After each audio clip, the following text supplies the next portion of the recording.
자, 우리가 셰익스피어 이야기 시작합시다. 셰익스피어인데 사실 대학교 영문학과를 나와도 셰익스피어라고는 이거 철자를 제대로 못 쓰는 사람이 워낙 많은데 이렇게 이제 쓰고, 우리가 지금 이 시대가 전 세계적으로 다소 좀 혼란상이 많고 하극상이 많고 또 인간의 어떤 정신 자체가 굉장히 핍박해지고 인간의 어떤 그 예술 정신이 고루해지고 좀 약간 저급해지다 보니까 거기에 대한 반작용으로 문화가 그것을 갖다가 커버하는 경우가 있는데, 그래서 그런지 요 근자 전 세계적으로 여러분 가만히 그 기억을 되살려 보면은 영국 역사에서 가장 강성했던 시대, 소위 영국의 르네상스 시대라고 하는 거, 르네상스 시대라고 하는 거. 흔히 르네상스 시대라고 하는 말은 우리가 쉽게 얘기해서 엘리자베스 여왕의 시대예요. 엘리자베스 여왕의 시대예요. 나아가서는 셰익스피어의 시대라고 볼 수 있는 이 르네상스가 많이 조명이 됐어요. 혹시 여러분 기억이 날는지 모르겠는데 EBS에서 10부작으로 한 튜더스 봤어요? EBS에서 10부작으로 The Tudors라고 하는 게 있었어요. 이것은 소위 그 튜더 왕가, 다시 말해서 르네상스를 이루는 튜더 왕가의 그 어떤 그 이야기를 갖다가 대하 드라마로 만든 거라고. 또 거기다가 여러분 혹시 1999년도에 처음 시발점이 됐던 셰익스피어 in Love는 너무나 잘할 것이고, 그렇죠? 또 이것과 같은 해에 나왔던 게 엘리자베스라는 영화가 있어요. 엘리자베스라는 영화가 있어. 그런데 요것 나왔고, 요 근자에 들어서 혹시 여러분 엘리자베스 영화를 들으면 골든 에이지라고 들어봤죠? 골든 에이지라고 들어봤고, 또 하나는 여러분 혹시 원작 원 제목하고 우리나라에 상영된 영화 제목이 틀려서 그런데 The Other Boring Girl이라고 들어봤어요? The Other Boring Girl. 이 boring이라고 하는 말은 앞으로 엘리자베스 시대의 철자가 그랬듯이 철자는 정해져 있잖아요. 그러니까 이걸 갖다가 우리나라에서는 천일의 스캔들 그랬죠. 이런 식으로 우리가 이 시대를 갖다가 조명하면서 거기에 셰익스피어에 대한 그 암시가 조금씩 나온단 말이죠.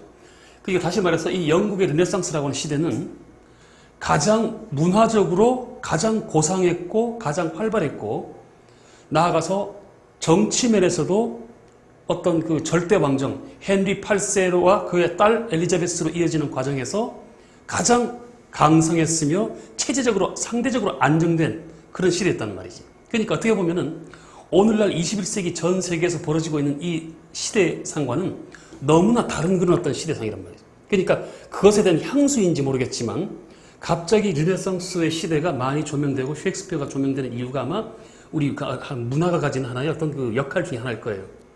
그런데 여러분들이 문학사를 공부하다 보면 알겠지만 대체로 어느 한 시대에 꼭 지배적인 그런 어떤 문학 장르가 있어요.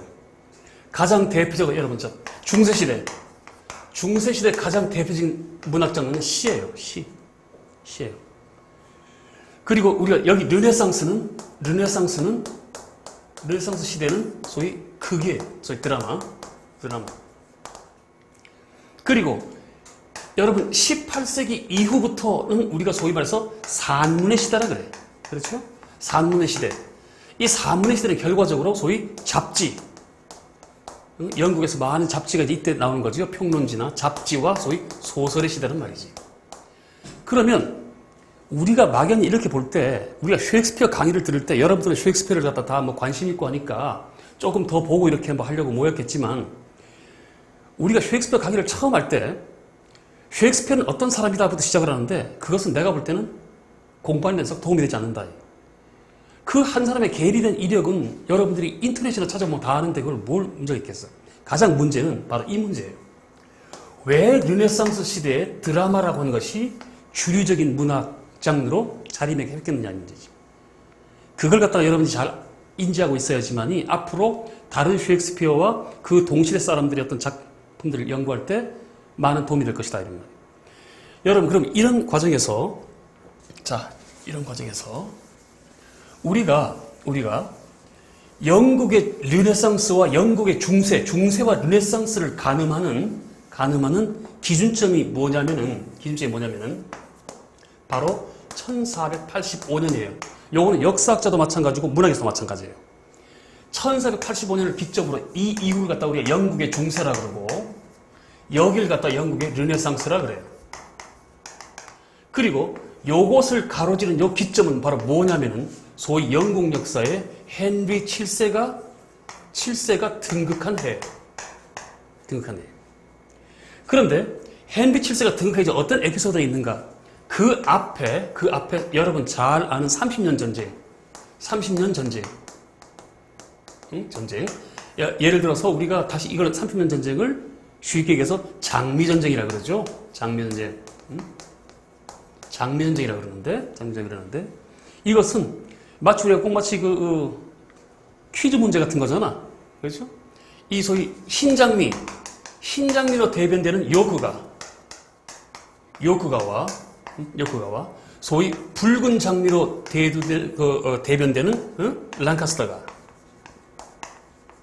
그리고 이 요크가의 맞상대가 바로 리차드 3세, 영국 역사에서 가장 비열했다는 리차드 3세이고, 여기가 바로 소위 아직은 왕위에 등극하지 않은 리치몬드라고 하는 백작이 있었죠. 리치몬드 백작.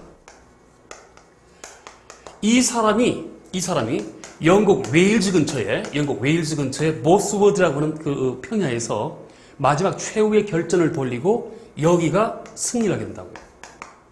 그러면서 이 리치몬드가 바로 헨리 7세가 되는 거예요. 이 리치몬드의 이름이 뭔가? 이 사람의 본명이 헨리 튜더예요. 그래서 오늘날 튜더 왕가가 바로 르네상스의 왕가가 되는 거예요. 그러면 이 과정에서 한 조의 중세에서 르네상스로 넘어오는 이 과정이 어떠한 사회적으로나 문화적으로 큰 변화를 갖고 오는지 그걸 우리가 한번 살펴봐야 되는데, 여러분 대체로 보면은 이 중세문학이라고 하는 것은 아까 우리가 그 주류문학이 시라 그랬는데, 중세문학의 가장 대표적인 그 작품이 뭔지 아세요? 그게 뭐냐면 아더와 관계된 이야기예요. 아더와 관계된 모든 이야기들이 다 중세문학을 대비하는 거예요. 반면에 우리가 지금 셰익스피어를 강의를 들으러 모였으니까 르네상스는 우리가 셰익스피어라는 사람을 갖다가 우리가 대표로 둡시다. 여러분, 아더 왕의 이야기와 셰익스피어를 갖다 비교를 하면은 그야말로 한 시대 중세에서 르네상스로 넘어오면서 어떤 문화적으로 변화가 있다는 게 딱 드러나요. 아더왕의 이야기의 주 테마가 뭐예요? 아더왕 이야기의 주 테마는 많은 사람들은 기사가 나오고 하니까 전쟁인 줄 아는데 전쟁이 아니라고. 이 아더왕의 이과 관련된 모든 전설의 이야기는 사실상 아더왕 전설에서 딱 떠오르는 인물들은 이야기해봐요. 아더가 있을 것이고, 그렇죠? 아더의 서자, 악당의 그 이야기라는 모드 레드가 있을 거라고. 이건 아더왕의 서자인데, 소위 법적으로는 아들이 아니란 말이죠. 그러니까 이게 바로 아더가 저지른 하나의 죄예요, 이게 바로. 끝내는 이렇게 전쟁을 붙어가지고 아더가 패망하는 거거든.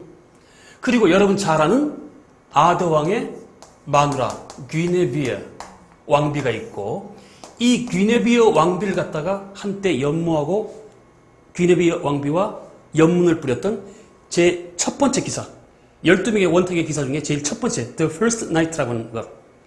그래서 우리가 The First Night라고 The First Night 제1의 기사라고 하는 게 이게 바로 소위 란슬로트지요. 란슬로트.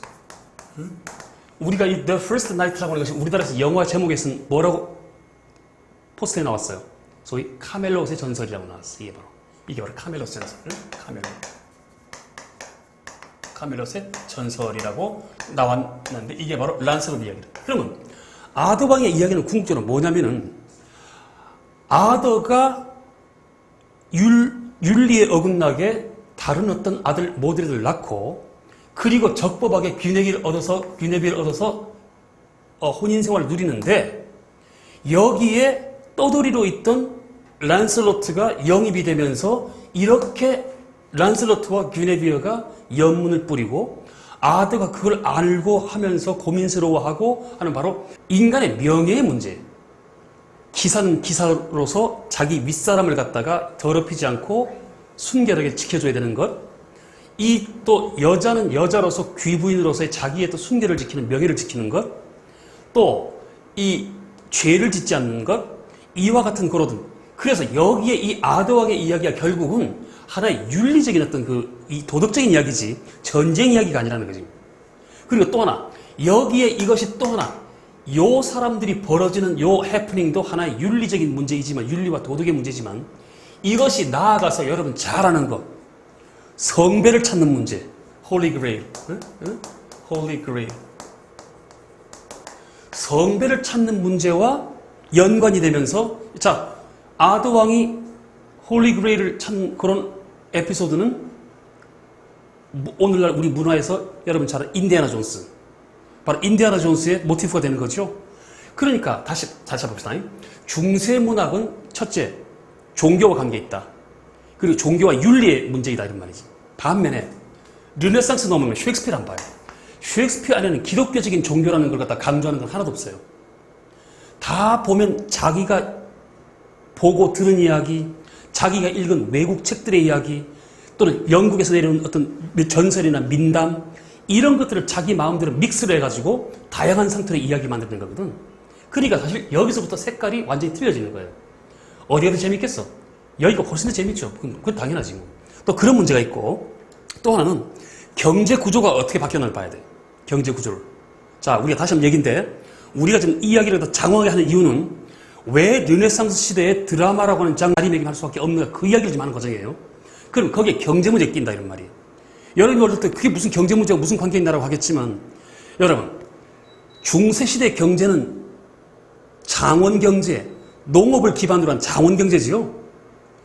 장원 경제라는 말은 그 자체가 신분 사회란 말이지. 귀족이 위에 있고 밑에는 노예들이 하잖아요. 획일적으로 그렇죠? 그러니까 문화를 향유할 수 있는 능력을 가진 사람은 지극히 한정되어 있다는 말이지. 반면에 그리고 또 하나 종교와 맞물려서 농업 경제이다 보니까 농업이라고 하는 것은 어떤 하늘의 운명에 따라서 기후가 맞아줘야 되는 거 아니야. 그러니까 숙명론과 운명론, 종교적인 어떤 마인드와 같이 수익시킬 수밖에 없다는 거예요. 반면에 여기 농노들이 해방이 돼가지고 도시로 들어오면서 르네상스가 일어나니까 그렇죠? 르네상스 경제는 도시경제잖아. 그렇죠? 그러니까 이 도시경제로 넘어온 과정에서 중상주의, 소위 상공업이 중요해진다는 거예요. 상공업은 하늘을 바라보고 기후와 온도를 논할 게 아니고 오직 내가 내 몸과 내 아이디어로 어떻게 열심히 어떤 아이디어를 가지고 열심히 물건을 많이 파나. 그게 바로 맹점이죠. 그게 바로 장점이죠. 이점이고 또 이를 통해서 내가 경제를 부를 취할 수 있으면 내가 비록 신분은 천한 사람이라도 사회적으로 나라는 사람의 정체성을 드러낼 수 있는 거죠. 가장 대표적인 예가 셰익스피어에 있어요. 뭐예요? 바로 베니스의 상인이에요. 베니스의 상인에 보면은 여러분 샤일록이라고 하는 그 유태인, 심지어 그 안토니오니 이런 그런 기독교인들이 그 나이가 많은 그 사람에도 불구하고 온갖 쌍욕을 해가면서 이 핍박을 하지만 결국에 가서는 그 사람을 함부로 무시 못하는 이유는 돈이 있기 때문이다 이런 말이에요. 결국 그 사람들 신세를 져야 되니까. 이게 바로 요때의 모습이라. 다시 말해서 이제는 중산층, 소위 중간 단계가 든든해지는 거죠. 바로 이런 문제가 있고 그래서 시장경제와 더불어서 또 하나 결국은 상업주의란 말은 시장경제라는 뜻이니까 여러분 저기 셰익스피어 당시에 이 아까 이야기했던 그런 작품들을 영화를 보면은 시장 장면이 그렇게 많이 나와요. 그리고 꼭 시장과 이 극장이 같이 있다고. 그것은 그럴 수밖에 없는 이유가 시장이 뭐예요 결국은? 사람이 모이는 장소잖아. 그렇지?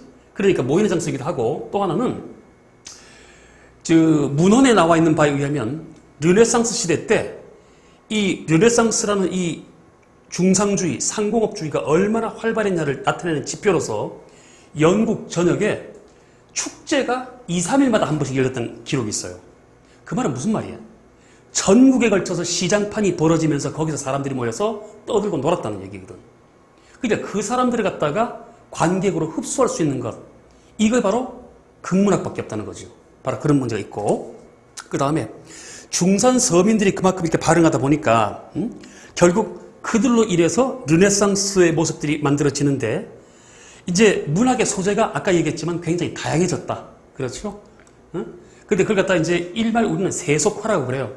근데 세속화라는 의미를 잘 이해해야 되는 게 철저한 기독교 윤리에서 반해서 방탕해졌다는 뜻이 아니고 기독교 윤리에서 조금 벗어난 그런 어떤 다른 어떤 또 다른 하나의 문화 형태, 주제를 가지고 있다라고 이해하는 것이지 세속화는 나쁘다 그런 이야기를 하는 게 아니에요. 그러니까 르네상스는 그 자체가 세속화의 과정이었다 이런 말이죠. 그리고 그럼 결국은 중세시대 때는 획일적인 계급사회로서 상류층에서만 향유할 수 있는 문화 그렇게 하면 어떻게 되겠어요? 결국은 오늘날 우리가 문학 비평에서는 그런 소리를 하죠. 소위 예술의 소외라고. 예술 또는 예술가의 소외라 그러는데 이게 바로 이런 현상이 벌어진다고. 왜? 예술을 창작을 하더라도 그걸 향유할 수 있는 사람은 몇 사람이 없으니까. 그러니까 소위 상호 간의 소외가 일어나는 거예요. 반면에 우리가 중산 서민층이 힘을 가지게 되고 이제는 사회적으로 자기의 정체성을 내비칠 수 있다는 말은 무슨 말이에요? 여지껏 중세시대 때 억눌렸던 자기의 본능적인 정서 이런 것들이 이제는 겉으로 튀어나온 건데 다시 말해서 종교가 약간 약화되면서 인간의 어떤 개성과 인간의 본능적인 욕구가 상승한다는 말이죠. 다시 말해서 그 이전까지는 인간이 자기 자신을 죽이고 살았잖아. 반면에 르네상스는 드디어 자기 목소리를 내기 시작하지요. 이게 바로 오늘날 소위 말해서 인간성의 부활 그러는 거예요. 여러분이 그 옛날에 항상 교과서적으로 볼 때 인간성의 부활, 르네상스 바로 그거란 말이에요. 그러면 결국 이 사람들의 구미에 맞는 문학 양식이 있어야 되겠죠? 그게 바로 드라마라는 거예요. 아까 얘기했듯이 철저하게 배운 사람의 문학도 아니고 우리 주변에 흩어진 모든 이야기를 어떻게 하면 잘 녹여내는가 바로 그 문제란 말이죠. 그러니까 결국 이 중세의 이야기가 중세 문학이 철저한 교훈과 종교성을 지향한다면 우리 르네상스 문학은 교훈도 있어야 되겠죠. 물론 교훈도 있어야겠지만 재미라고 하는 것을 빼면은 그 예술로서의 가치가 없어진다. 그래서 이걸 갖다가 우리가 르네상스 문학 비평에서 흔히 쓰는 말이 dulce et utile 그래. dulce라고 하는 것은 소위 즐거움을 말하는 거예요. utile라는 오늘날 여기서 우리가 영어 utility, 유용성, 효용성 그러니까 이 두 개를 동시에 가지는 문학 형식이 나오게 생겼다라고 하는 말이죠. 거기다가 이거는 좀 지엽적인 얘기지만 또 어떤 사람은 심각하게 받아들이는 것 중에 하나가 여러분 구텐베르그가 인쇄 서양사에서 인쇄라고 하는 것을 갖다가 처음 발명한 후로 이것이 영국으로 정식 유입된 때가 언젠가 하면 바로 헨리 7세 때예요. 헨리 7세 때. 이 캡스턴이라고 해서. 캡스턴. 이 사람이 정식으로 그 인쇄술을 갖다가 가지고 온다고요. 그러면 이 인쇄술을 가지고 만들 수 있는 여러 어떤 그 작용이 있겠죠. 작가는 그만큼 글을 많이 쓰게 될 것이고 사람들은 그걸 사볼 수 있을 것이고 그러니까 어떤 문학과 어떤 자기 개인의 어떤 여흥을 위한 어떤 욕구들이 다시 한번 발흥되기도 하고 충족이 되기도 하는 거예요. 이것 또한 간접적인 요인이 된다고요. 그리고 또 하나 결국 이렇게 돼가지고 연극이라고 하는 것이 드라마라고 하는 것이 이 지배적인 문학 장르가 될 수밖에 없었다라고 하는데 여기서 우리가 사실은 더 중요한 게 있어요. 그게 바로 여러분 저기서 스크립트 맨 마지막에 나오는데 자 여기 다시 지웁니다. 연극의 사회성이라는 말이 나와요. 연극의 사회성이란 말이 무슨 말인가 하면은 르네상스 오게 되면은 어떤 게 되냐면은 이 소재와 주제가 다양해지면서 이 상설극장이라는 개념이 생겨요. 상설극장. 다시 말해서 극장이라고 하는 개념이 처음 생긴단 말이에요. 극장의 개념이. 극장의 개념. 요것은 사실 이 문제는 워낙 중요한 문제이기 때문에 후반부에 다시 한번 언급할 거예요. 극장이라는 문제가 생기는데 이 극장이 대두되면 어떤 현상이 벌어지는가? 자, 극장이라고 하는 것이 고정적으로 하나의 건물로 생겨버리면 첫째, 거기에 따른 전문 배우가 생기겠죠? 전문 배우가 있을 거라고. 배우. 다시 말해서 극단이 있을 거란 말이에요. 극단. 두 번째는 거기에 따른 고정 레파토리가 있겠죠? 고정 레파토리. 응? 레파토리가 있을 것이고, 세 번째는 거기에 따른 고정 작가가 있을 거라고. 그리고 나아가서 이 모든 것들이 다 아우러져 가지고 돈을 벌고 안 벌고가 되게 되면 거기서는 경제적으로 소위 경제를 갖다가 그 경제, 그로 들어온 이익을 갖다가 어떻게 구분하는가, 소위 주주와 지배의 어떤 개념이 생길 거란 말이지. 다시 말해 어떻게 보면은 가장 원시적이지만 그 오늘날 우리 그 극단 메커니즘이 가지는 모든 기본 틀이 여기서 만들어진다는 거예요. 그리고 또 하나, 여러분 극장이 생김으로써 그러면 고정들은 이제 관객들은 고정적으로 가게 되고 고정 팬이 생기고, 그렇죠? 그렇게 돼버리면 결국은 어떤 일이 벌어지는가? 그 극장과 거기서 상영되는 작품 자체가 소위 사회 체제 유지에 커다란 도구가 될 수 있다는 말이에요. 우리 쉽게 얘기합시다. 여러분 시라고 하는 것은 중세의 주류적인 문학 양식이었던 시라고 하는 것은 오늘날도 시가 어렵죠. 이해하기가 참 형이상학적이라고. 그러니까 정말 시를 보면 우리가 조금 좀 겁을 내는 게 사실이에요. 반면에 소설은 어떤 맹점이 있어? 소설은 이해가 쉽고 좋으나 관계가 1대1의 관계지요. 작가가 소설을 써가지고 팔면 한 사람이 사가지고 한 사람이 볼 뿐이에요. 그러니까 파급 효과가 적어. 혹시 지금 북한에서 가장 유명한 소설이 뭔지 아는 사람? 북한에서 가장 유명한 소설. 그럼 북한에서 가장 유명한 시는? 그건 나도 몰라요. 나도 모르는데. 북이라고 하는 우리 까마득한 우리가 모르는 그런 나라에 시와 소설이 뭐가 유행하고 있는지 우리는 모른다. 그런데 북한에서 가장 유행하고 많이 상영되는 악극이나 가극은 뭐예요? 우리가 소위 말해서 늘 혁명 가극글에서 피바다, 꽃 파는 소녀. 그러면 우리가 내용도 모르면서 왜 그 소식을 듣냐 이런 말이지. 그것은 그만큼 그 작품들이 소위 극이라고 하는 것이, 극이라고 하는 형식이 그 체제를 갖다가 유지하거나 어떤 보존하는데 필요한 양식이었기 때문에 그것을 갖다가 자주 상영했던 뜻이거든요.